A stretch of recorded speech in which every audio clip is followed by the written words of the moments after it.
kulanti wanaagsan daawadayaasha qiimaha iyo qadarinta naga mudan meel kastoo aad dunida ka joogtaan iyo solbo aad nala socotaan. halkani waa Shacabka TV oo idin soo gudbinaya wararkii ugu dambeeyay dhacdooyinka Soomaalida iyo caalamka intiisa kale. akhbaraadka xiisaha badan aan idin hayno waxa ugu waaweyn dawladda Turkiga oo qalab ciidan kuna jiraan gaadiid gaashaaman ka soo dejisay dekedda magaalada Muqdisho saacadii la soo dhaafay ee maanta. deeqdaasi lagu wareejiyay Jamhuuriyadda Federaalka Soomaaliya ayaan idin soo gudbin doonaa. iyo heshiis cusub oo ay kala seexdeen dawladda federaalka ee Soomaaliya iyo dawladda Turkiga.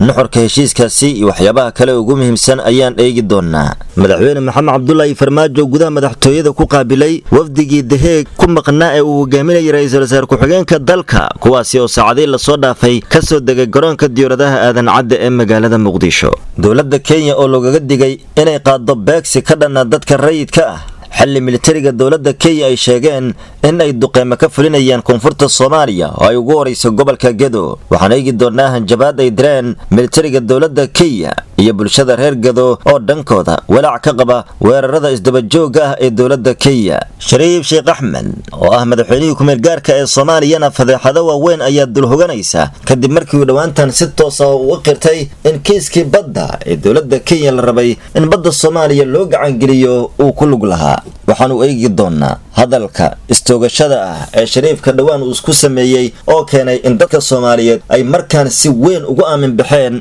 Shariif Sheekh Axmed. rajadii Shariif oo markale burburtay macluumaad ku saabsan ayaa daawo doontaan. wararkaasi iyo kuwa kale ayaan idin soo gudbin doonaa meel kastoo dunida ka joogtaan kulanti haboon. halkani waa Shacabka TV oo idin soo gudbinaya wararkii ugu dambeeyay dhacdooyinka Soomaaliya iyo caalamka intiisa kale. daawade haddii ay tahay markii ugu horeysay oo aad soo booqatay Shacabka TV, bal marka hore gacmo furan ku soo dhawow oo channelka subscribe ku ahaado, muuqaalkana like noo saar. hase ahaatee doodiyada waxay ku saabsan tahay oo aad ka soo afkaar dhiiba kartaan Shariif Sheekh Axmed oo dhawaantan sidaad la socotaan istoogasho isku sameeyay sidaan wararkani horeba idinkugu soo gudbinay kadib markii uu sheegay in wax ka ogaa kiiskii badda marka la saxiixayay ee Kenya ee ragga isaga uu ka mid yahay u gacan geliyeen 2009 halka markii horena ummadda Soomaaliyeed markii wax ka weydiiyeen uu ku doodi jiray waa anigu kiiska waxba lama socdee Cumar Cabdirashiid iyo Cabdiraxmaan Cabdishakuur Rasmi ayuu ku koobnaa. hadalka istoogashada ah ee uu dhawaantan sameeyay Shariif sidaad u aragtaan ayaad ka soo falceli kartaan. arkin haddii aad ku cusub tihiin shabakada wararka ee Shacabka TV, gacmo furan ku soo dhawaada. haddii aad jeceshahay inaad ka qayb gasho barnaamijyadeena ama sidoo kale inoo soo gudbiso warbixino iyo xogo qarsoon, ama aad jeceshahay in aan kala shaqeyno arrimo gaar ah,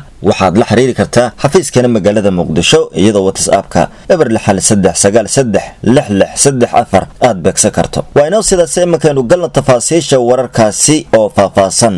marka hore waxa aynu ku bilaabeynaa dawladda Turkiga ayaa dekedda magaalada Muqdisho saacadii la soo dhaafay ee Sabtida maanta waxa ay ka dejisay qalab military oo ay ku jiraan gaadiid gaashaaman. markab nooca xamuulka oo dheereeya ah ayaa gaaray dekedda magaalada Muqdisho kaasi oo deeq soo gaarsiiyay dawladda federaalka ee Soomaaliya. mas-uuliyiin ka tirsan dawladda Turkiga oo uu ugu horeeyo safiirka dawladda Turkiga ee Soomaaliya Danjire Mahmed Milmas iyo saraakiil kale oo ka socday waaxda difaaca ee dawladda Turkiga ayaa deeqdaasi gudaha dekedda kula wareejiyay mas-uuliyiin ka tirsan dawladda federaalka ee Soomaaliya oo ay ku jiraan xubno dhowr oo ka tirsan dawladda federaalka ee Soomaaliya. waxaa mas-uuliyiintaasi ka mid ah wasiirka wasaaradda gaashaandhigga ee dawladda federaalka ee Soomaaliya iyo xubno kale oo ka socday xafiiska madaxweynaha Jamhuuriyadda Federaalka ee Soomaaliya. safiirka dawladda Turkiga ee Soomaaliya ayaa markii deeqdaasi ay ku wareejinayeen madaxda dawladda Soomaaliya waxa uu shaaca ka qaaday in tani ay qayb ka tahay taageerada militariga ay dawladda Turkiga ugu talagashay Jamhuuriyadda Federaalka ee Soomaaliya, isla markaana dawladda Turkiga ay ka go'an tahay inay dhisto ciidan Soomaaliyeed oo awood leh kuwaasi oo qalabkooda loo dhammaystirayo. safiirka dawladda Turkiga ee Soomaaliya wuxuu dul istaagay agabkan cusub oo ay iminka ku wareejiyeen dawladda federaalka Soomaaliya oo uu sheegay in ay si gaar ugu talagaleen ciidamo dhowr boqol ah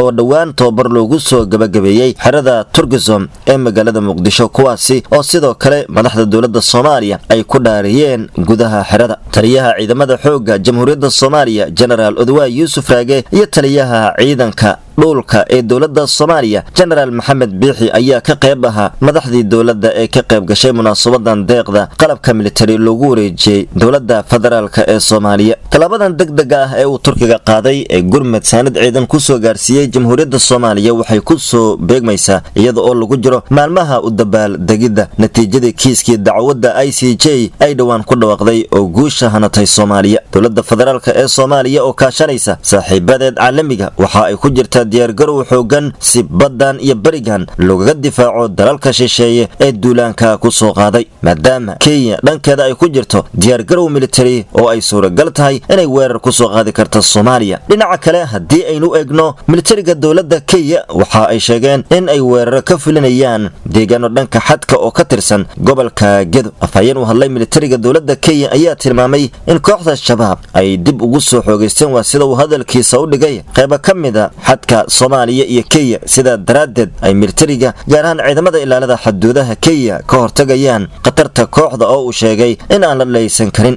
afhayeenkan u hadlay militariga dowladda Kenya ee ciidanka loo yaqaano ilaalada xuduudaha wuxuu hadalkiisa inta raaciyay iyada oo Soomaaliya waqti doorasho ay ku jirto kooxda shabaab ay ka faa'iideysanayaan arinka suuragal ay tahay in ay beegsadaan buu yiri ciidankeena ku sugan dhanka xadka iyo fariisamaha ciidamada Kenya ee gudaha dalkaasi. balse bulshada Soomaaliyeed ee dhanka xadka ku dhaqan ayaa dhankooda walaac ka muujiyay warka ka soo yeeray militariga dowladda Kenya. maxaa yeelay Kenya inta badan waxa ay bartilmaameedsataa dadka rayidka ah, taasi oo loo dhigay kara xitaa in ay dabargoonayso shacabka Soomaaliyeed ee ku dhaqan dhanka xadka Soomaaliya iyo Kenya. warka cusub ee ka soo yeeray militariga dowladda Kenya ayaa sidoo kale ku soo aadaya iyadoo dowladda Kenya ay ka careysan tahay dhawaanahan guusha Soomaaliya ee ka gaartay dhanka dacwadda. Kenyana la ogyahay in aysan aad ugu faraxsaneen natiijadaas wax ku oolka ah oo Soomaaliya ay ka gaartay dhanka dacwadda. Kenyaanku waa kuwa inta badan falal cadaawadnimo ah u soo maleegaya Soomaaliya. bal markan aynu eegno magaalada Muqdisho waxaa dib ugu soo laabtay wafdigii dowladda federaalka Soomaaliya ee bariyihii la soo dhaafay ku sugnaa magaalada Hague, halkaasi oo xubnaha wafdiga ay uga qayb galeen dhageysiga natiijada dacwaddii ay shaacisay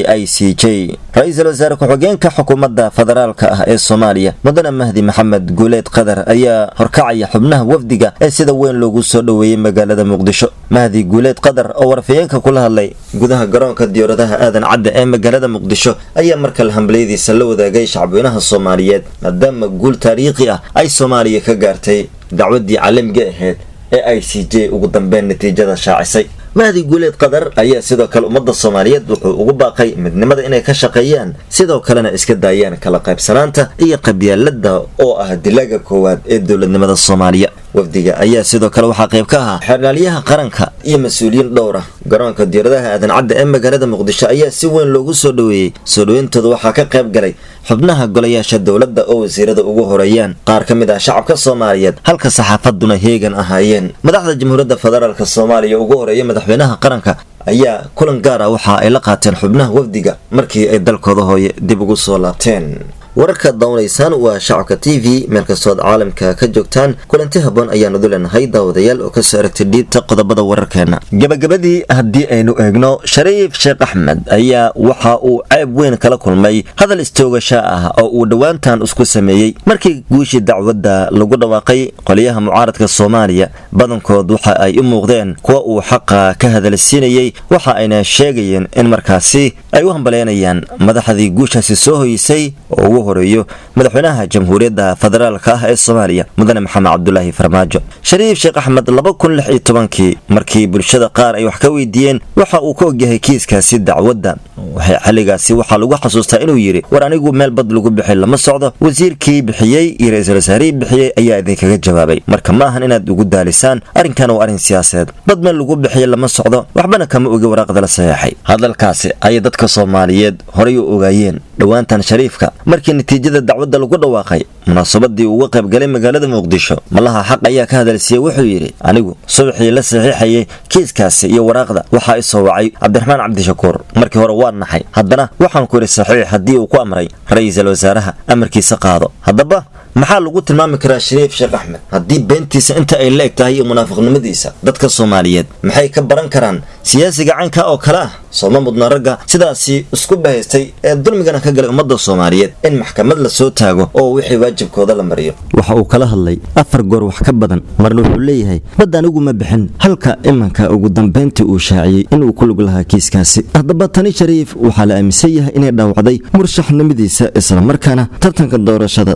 saameynta la filayay inuu ku yeesho waa uu iska lumiyay sida ay la wadaageen dadka falanqeeya oo adrasa arrimaha siyaasadda Soomaaliya Shariif oo siyaasadda Soomaaliya kaliya uu ka bilaabay inuu noqdo madaxweynihii dawladda kumeel gaarka ahayd ayaa dul hoganaysa imanka caybo siyaasadeed oo aad u waaweyn wixii qodobkan kaga aadan daawade waxaad nagu dhaafi kartaa afkaartaada qaybta hoose ee faalooyinka waa inoo qaybaha kale ee wararka nabadgelyo ayaanu dilanahay